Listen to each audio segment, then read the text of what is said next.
Peace, my family, and raw bad to all, and those coming out of that good cocoon for the first time. Welcome. This your girl, the butterfly, and we about to take off. Let's fly. Just want to send you all that good healing energy your way. Peace, love, happiness, harmony, and abundance. Hope you guys are out there keeping your mind right in that good 9 mind. How y'all feeling today? Hope you guys are moving in your higher natures and most definitely cleansing. Yeah, cleansing the lows. Alright, now let's go. Alright, so the next scroll up was a request. And again, it is called Is God a Extraterrestrial? And I'm pretty sure a lot of people may have questions, and I already know this. So I just thought that I'd share because this will definitely help you piece it all together. So with that being said, let's get started. Question: Is God an extraterrestrial introduction? Alright. And this is Dr. Malachi's answer. First, let me make it clear that we are running out of time. And I don't have time to try to convince you that extraterrestrials are real. I don't have time to convince you that your concept of God is all wrong. I've come here to do a job, and I'm going to do it regardless, because time is running out. One thing is for sure. When I told you that no one wins the race in racism, I meant it. What I was trying to tell you is, it's not a black thing or a white thing. It's a gray thing. Meaning, extraterrestrials, or what they refer to as grays, are under control of reptilians and have come to this planet and have taken control right under your noses. Principalities in high places know this. But they are not telling you, and they're not going to tell you. It doesn't matter what color your skin is. So when you ask, I'll say, very good question. Is God an extraterrestrial? Question. When you hear the name God, you think of some supreme being up there in the heavens or the skies, far away, sitting on a throne surrounded by heavenly hosts, often called angels. This is what religions teach. Psalms 48:6, Matthew 5:3, and the Quran 255. So that's the Quran 255.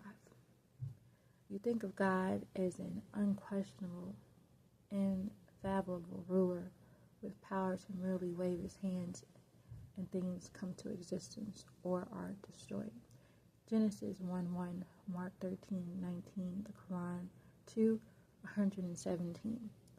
Sounds like a superhero action figure to me.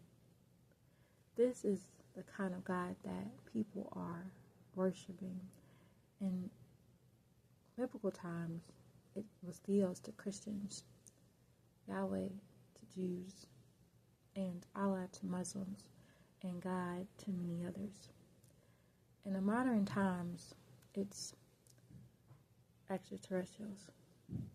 In modern times, it's extraterrestrials. Although I have been saying this for years, now that articles are popping up all over the place, you'll begin to believe me. Extraterrestrials were responsible for creating humans. Let me repeat that one. Extraterrestrial beings were responsible for creating humans. And most of the Bible characters and that miraculously appear and disappear were extraterrestrials as well. When you take a better look at the scriptures, and that is the Bible of the Christians and the Quran of Mohammedans, not merely in their translated form as King James Version of the Bible or the Yusuf Ali translation of the Quran, and look at the languages, Hebrew, Arabic, and Greek, you get a much better understanding of what and who the God of these Bibles, the God of these books,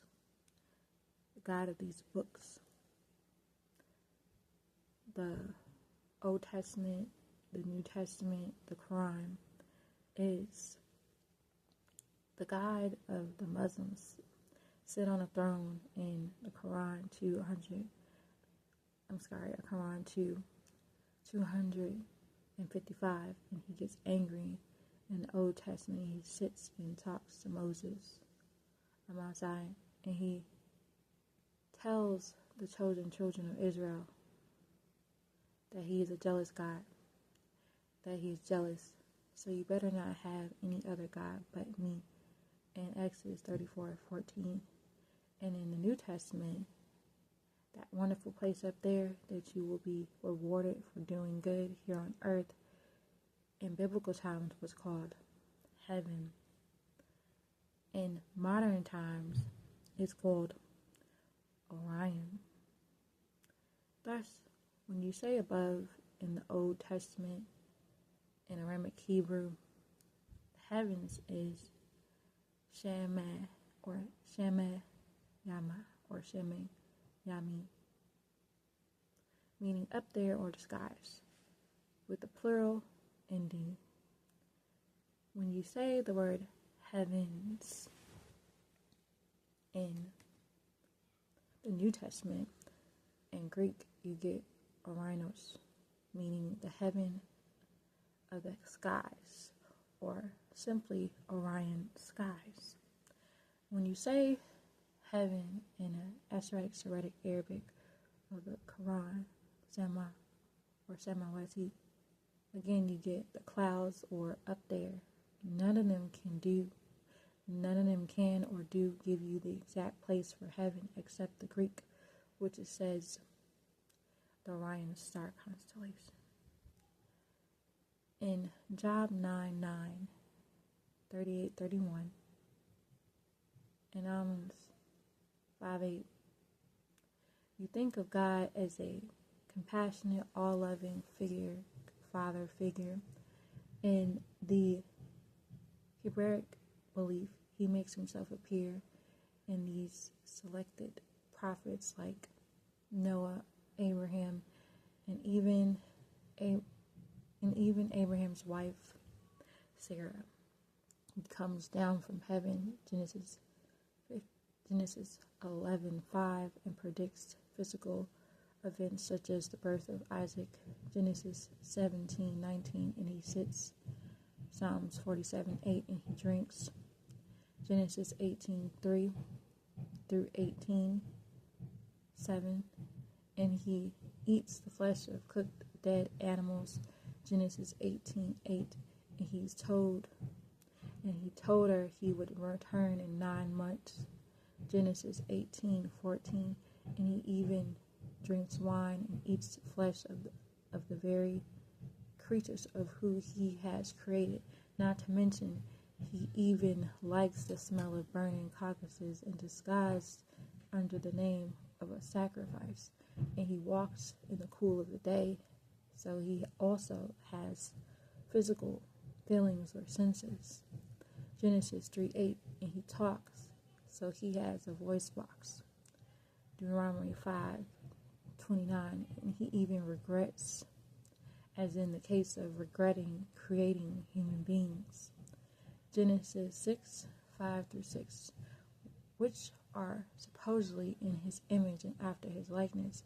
Genesis 1:26 through 27, In the same cases, he is even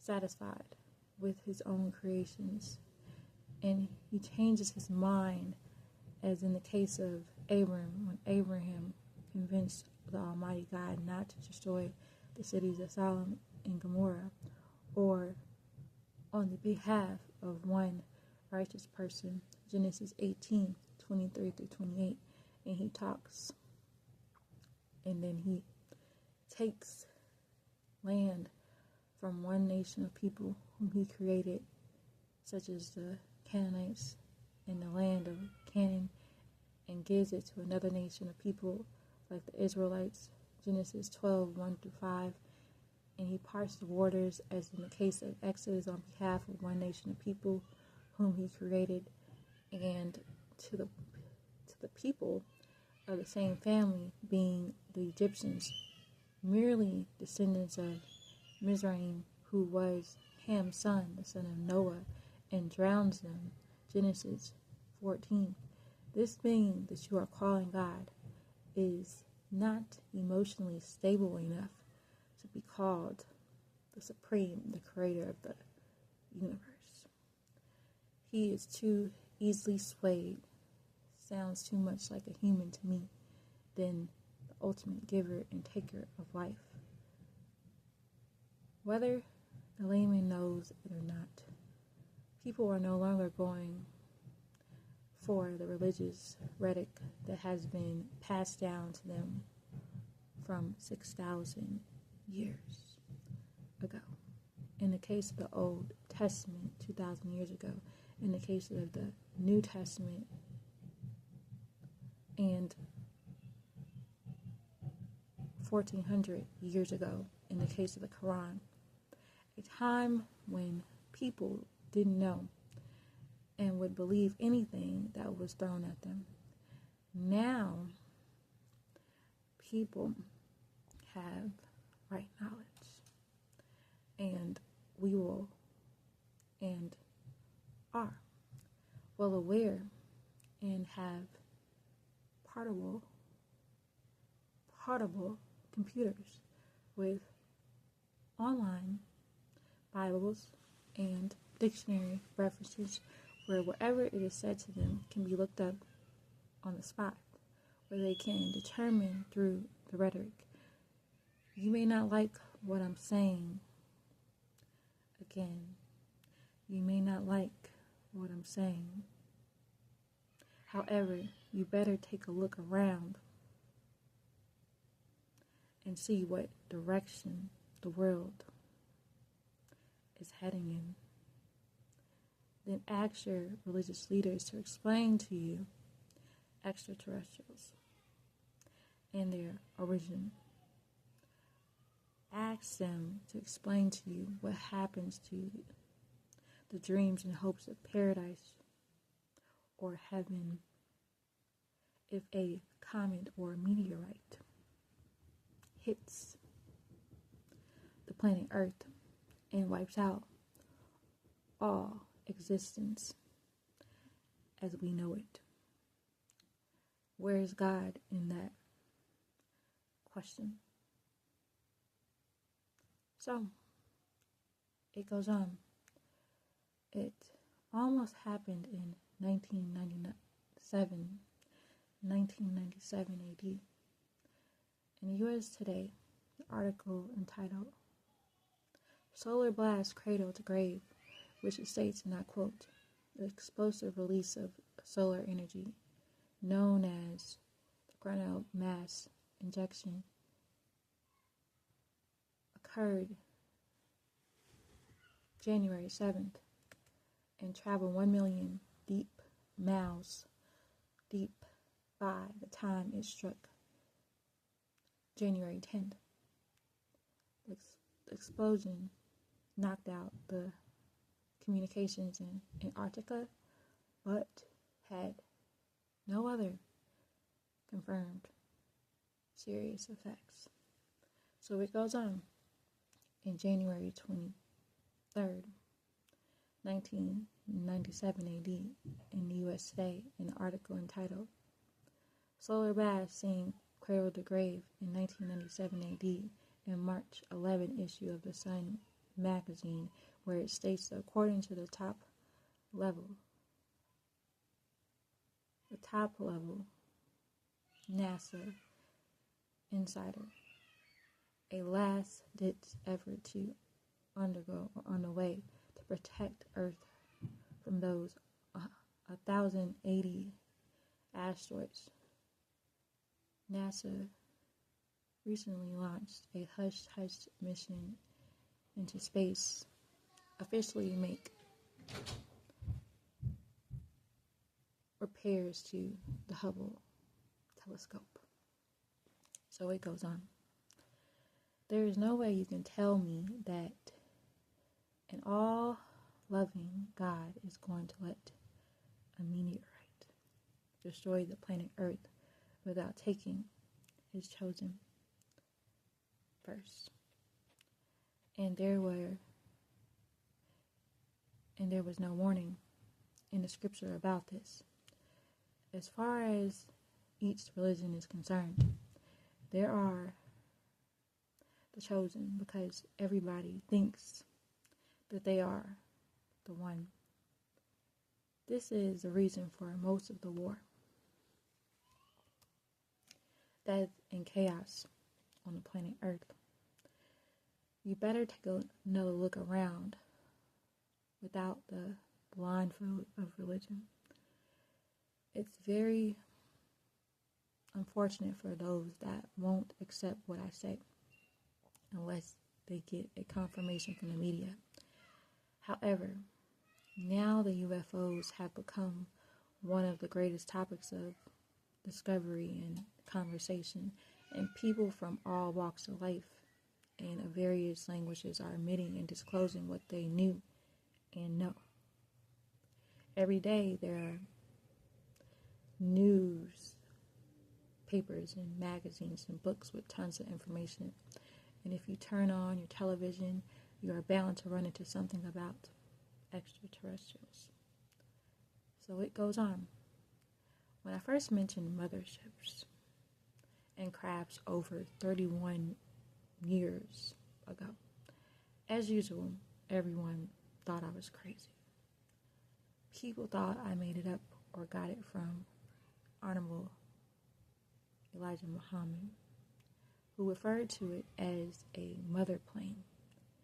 This article was taken from the article in the Final Call called The Final Warning.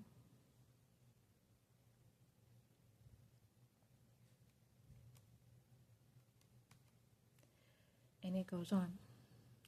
They thought of extraterrestrials or extraterrestrial crafts from outer space, which were unheard of, or they simply do not want to accept the fact that their Bible and the Quran is filled with encounters of extraterrestrials, or what they would call or what they would consider harmonious. There were some who knew what I was saying was true, yet they did not want to accept these facts coming from me. What is sad, however, true, is that you only accept information from the media. If it's not on NBC, ABC, CBS, CNN, or being broadcasted or smudged across the media, then you don't believe it. All of these faculties are controlled. Television tells lies to your vision, visually. Only televises what they want you to see, and the radio only what they want you to hear. And you never question these people or research what they're saying. You accept it. You accept what they tell you as true. However, when it comes to me, and I am Malachi L, who was raised for you, amongst you, your own master teacher, who came giving you information about everything under and now above the sun, you question endlessly. It is 1998 AD, and you are still playing with your souls. You Nubians, Wabi and Moors are literally out of your minds. I'm here, and I'm sent to you with right knowledge, right wisdom, and right understanding, which will lead you to right reasoning, Nuwapu, to help break the evil hypnotic spell of ignorance. And you are under, and you still want to play games. If you still are not aware of what is coming, or what is already here, read entitled Leviathan 666, The Spell of Kingu, Part 1/2, and the scroll, The Year 2000 and What to Expect, and then decide what path you really want. And so, I'm going to stop right there, because that right there was good enough at this moment. So, again, know that you are loved beyond this world. I hope you know that. If you are interested in knowing more and want to read it yourself, which is encouraged, you can check it out on my channel and send to yourself and be nourished. If you have any questions, you can leave it in the comment section. I'll be happy to answer. Or you can email me. On that note, know that you are loved beyond this world. Know that truth is love. And this is for the advanced students, this video right here. Because some people may be realizing and trying to figure out, what are you talking about? But again, if you want to know, check it out for yourself. Again, and be nourished.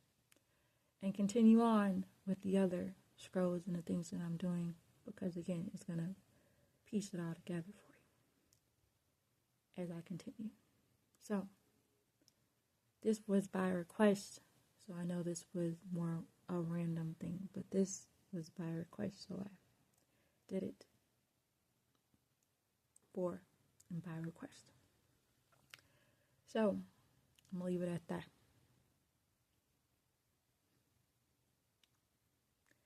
All right, now. Release our master teacher, Dr. Malachi L. Peace. Shalom. Ashe.